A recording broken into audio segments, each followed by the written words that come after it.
৩০শে November যারা পরীক্ষা দিতে যাচ্ছে ওয়েস্ট বেঙ্গল পুলিশ কনস্টেবল ২০২৫-এর, তারা অবশ্যই মনে রাখবে, এবার কিন্তু বায়োমেট্রিকভাবে তোমাদেরকে এন্ট্রি করানো হবে।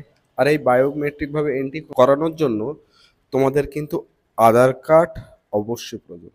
যারা আধার কার্ড নিয়ে যাবে না তাদের কিন্তু এক্সাম সেন্টারে ঢুকতে দেওয়া হবে না।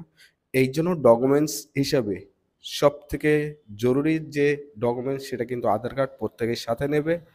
দেখা যাচ্ছে ফটো রাখবে কাছে, অন্য ডকুমেন্টস হিসেবে দেখা যাচ্ছে অনেকের ফেসের সাথে আধার কার্ডের না এ থাকতে পারে, তখন দেখা যাচ্ছে আই কার্ডটাও সাথে করে রাখবে। এবং অবশ্যই চাইবো যে ডব্লিউপিআরবি বোর্ড যেভাবে এই পরীক্ষাটার কন্ট্যাক্ট করার চেষ্টা করছে যেন প্রশ্ন কোনোভাবে ফাঁস না হয়, এবং প্রশ্ন ফাঁস হলে অযোগ্যরা যোগ্য হয়ে যাবে আর যোগ্যরা অযোগ্য হয়ে যাবে।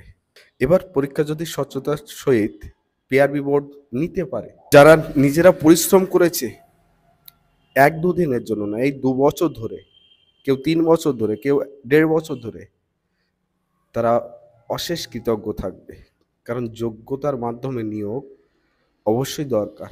অযোগ্যরা যদি যোগ্য হয়ে যায় তখন সমাজ ব্যবস্থা সত্যি খারাপ দিকে চলে যায়। সমাজ ব্যবস্থা তখনই তো ঠিক থাকে যদি যোগ্যরা যোগ্য স্থানে পৌঁছায়। প্রশ্ন যদি ফাঁস না হয়, আমাদের ওয়েস্ট বেঙ্গলের বুকে সবথেকে রেকর্ড করা এক্সাম হবে। বায়োমেট্রিকভাবে যে এন্ট্রি করার যে সিস্টেমটা নিয়েছে, একে আমি অবশ্যই সাপোর্ট করি। শেষমেশ যদি প্রশ্ন আউট না হয় তাহলে অবশ্যই পিআরবি বোর্ডের কাছে আমি একজন টিচার হিসেবেও কৃতজ্ঞ থাকব, যে যোগ্য হিসাবে এবার সবাই চাকরি পাবে।